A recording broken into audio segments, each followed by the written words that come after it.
first thing I didn't do perfect is check my name, because it's one L, so that's really awesome. First of all, I'm going to say this without crying because I'm already all the tears from David. Thank you very much. I just want to say thank you to everyone.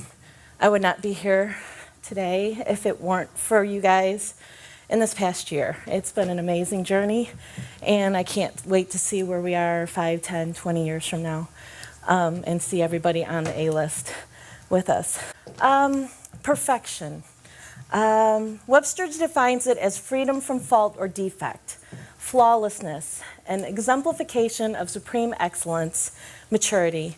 You see some words up there. I looked up, a Wordle, and I made it, all the words that can go in being perfect, and what we view as perfect. Integrity, completion, quality, exactness, superiority. Things that we look for in what we do, what we dream. When we work to set out on a dream, some of us feel the need for everything to be absolutely perfect before we can start. We have to have everything lined up, every hair in place in order to move forward. It's paralyzing. The CEO of my company calls it paralysis by analysis. I am the queen of this. I am absolutely the queen of this. Perfectionism refers to a set of self-defeating thoughts and behaviors aimed at reaching excessively high, unrealistic goals.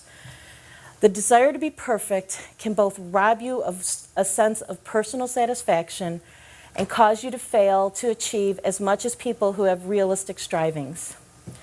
If you're a perfectionist, it is likely that you learned early in life that other people valued you because of how much you accomplished or achieved. As a result, you may have learned to value yourself only on the basis of other people's approval. Some of those fears, or fear of failure, we all have that. We're scared to death of that. Fear of making mistakes. Perfectionists often equate mistakes with failure. They miss opportunities to learn and grow. Fear of disapproval. All or nothing thinking. This is absolutely me.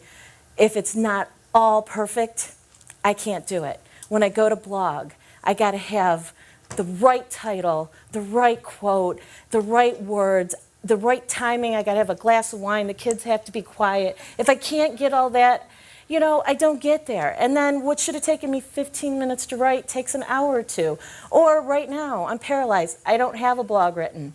Why? Why am I not posting? People need to hear my story, and I need to do that.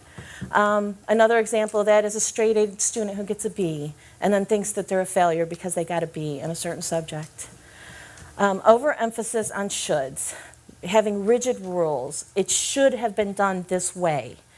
Do it, just do it. Believing others are equally successful. So how easy that they got to that point. What do they have that I don't in order to get there? You can spend your whole life imagining ghosts, worrying about the pathways to the future, but all there will ever be is what's happening here and the decisions we make in this moment, which are either based in love or fear. This is Jim Carrey. How awesome is that? Again, let me use myself for an example. Went to Storyline, awesome conference for everybody I met there. It was amazing. Had this great plan from Donald Miller. I'm going to go home, and he has these pages you can print out, and this tool that every day you write down your productivity schedule and what your life theme is, and you do it. So what did I do? I printed it out finally. But I had to go get this perfect notebook. I took 2 weeks to find the right color and the right size, and it had to be the right shape, and to get the pen, and then to have the right bag to put that in. And you know what? I don't have anything written in this. I have gone nowhere, but I have this really awesome notebook, that's sitting in a bag that I carry to work every single day, and I still have nothing written in there. It's great. Yeah. That's me. What's worse for me is dreaming. It's been really hard for me to get to the point where I can dream again. Again, thank you guys so much for teaching me how to do that, for loving me enough to get me through to where I can do that.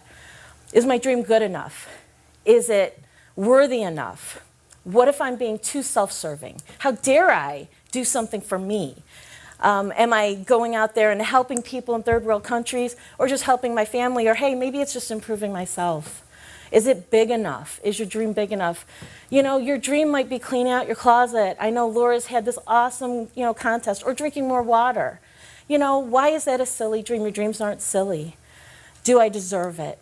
I know we all struggle with that. If we wait for the moment when everything, absolutely everything is ready, we shall never begin. Honestly, I do my best work when I'm tired, and I've procrastinated to the point where I don't have any time left. Why? Because I don't have the capacity or the time to overthink it. Somewhat like this speech, I know I drove Randy absolutely crazy. The one I was writing at 5:45 this past Monday afternoon that was due by 6. Why did I wait so long to write it? Because I couldn't decide between two different speeches. Both were good, very good. Either one of them would have been awesome topics for launch out. Both of them are needed to be heard, but I was paralyzed with indecision, so I waited. I waited for crisis pain. You will not create change in your life until you feel it in your core that your life must change. This either happens through crisis pain or getting wildly excited about creating a life you love. Don't wait for crisis pain. Start now to get passionate about living an awesome life and feel this desire as a must in your core. Don't wait for crisis pain to start working on your dreams. Don't let perfect be the enemy of good. Why do we feel the need to be perfect? Perfectionists set themselves up for failure by setting unreachable goals, failing to meet goals because they were impossible to begin with. They put constant pressure to achieve and chronic failures which reduce productivity and effectiveness. And they are extremely self-critical. We did a study at church about parenting. It's one of my parenting classes I go to because I'm not a perfect parent. I want to be a perfect parent. And it was by Dr. Lehman, who wrote the Birth Order book. Most of you are familiar with the concept. I'm the oldest, okay? And they're going through the oldest. They're presidents of corporations. You know, they're out there. They're leading, they're growing, they're just building their dreams. And I'm sitting there going, all right, I'm good. I know I'm good, but I'm not doing that. So how do I fit in that? Where do I fit? And they go out through the, baby, the family, the only child, things like that. And I don't really fit anywhere there. And then he talks about the defeated perfectionist. And I start crying, and my preacher's looking at me because he knows this is me. I'm the one that sets so many unreachable goals. For example, I'm going to lose 25 pounds this week, and I'm going to do T25 and P90X, and I'm going to drink 200 ounces of water, and I'm going to have totally clean food, and my kids are going to be perfect at the same time. This is me. I mean, this is my life. This is what I do. And I was asked by a really great friend, and Amy, is there a possibility that I'm using these excuses out of fear? That my good is better than a lot of other people's good. What is that perceived perfection?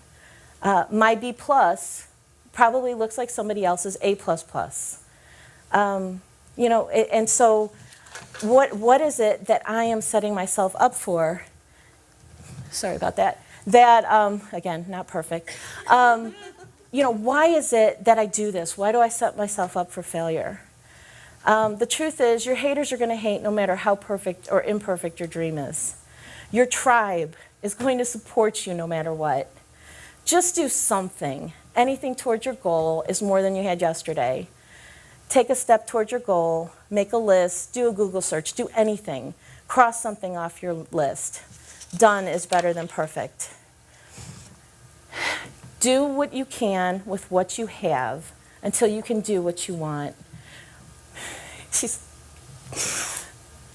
That notebook, who cares what that notebook looks like? Who cares if it's just a pile of paper or this or that?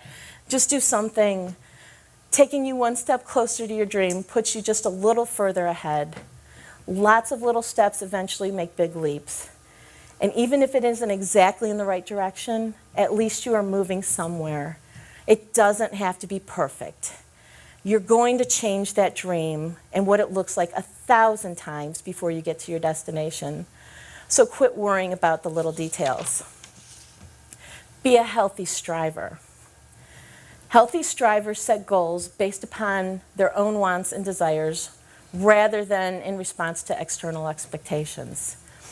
Those goals are just one step beyond where they are right this moment. They're not leap years.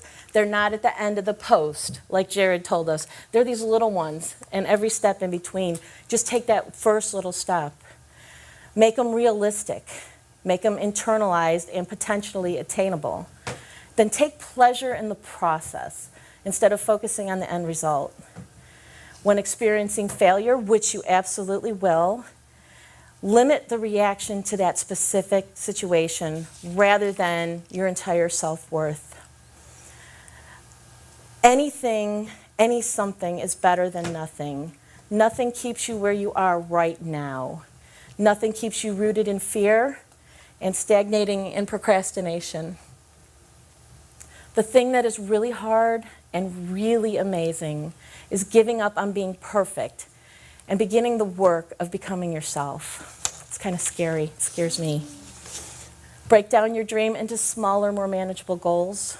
Take control of your dream, one piece at a time. It's on my foot, one step at a time. That's how I made it through this last year, was taking 1 hour at a time, 1 day at a time, 1 week at a time. Didn't do a hustle, didn't do any of the challenges. It was just getting from day to day, and then week to week and month to month. Consistency, doing something every single day. Move that dream forward. Find a rhythm. What you do for 21 days becomes a habit. Do it every single day, and just pick one thing at a time. When I started on my weight loss journey, I started by drinking water. And my goal was to drink 100 ounces because, I'm an overachiever. But my goal was to master that. And until I mastered that, I forgot about everything else. Once it's a habit, it's not so scary. Set realistic and reachable goals. Set subsequent goals in a sequential manner. Experiment with standards for success. So instead of going for 100%, go for 90, 80, or even 60. See what that looks like. And realize that the world doesn't end because you're not perfect. Focus on the process. Confront your fears. What is the worst thing that can happen? And recognize positives that can be learned from mistakes. If you wait for the perfect moment, when all is safe and assured, it may never arrive. Mountains will not be climbed, races won, or lasting happiness achieved. How are you going to know when it's perfect? It's achieved when not when there is nothing more to add, but when there is nothing left to take away. So I challenge you, find those dreams and take one step today. Take one step tomorrow and make them baby steps. Don't you dare make them big steps. We're taking baby steps. And realize we don't want this to be perfect. We just want it to be good, and we want to reach those dreams, and we're going to reach them together. Thank you.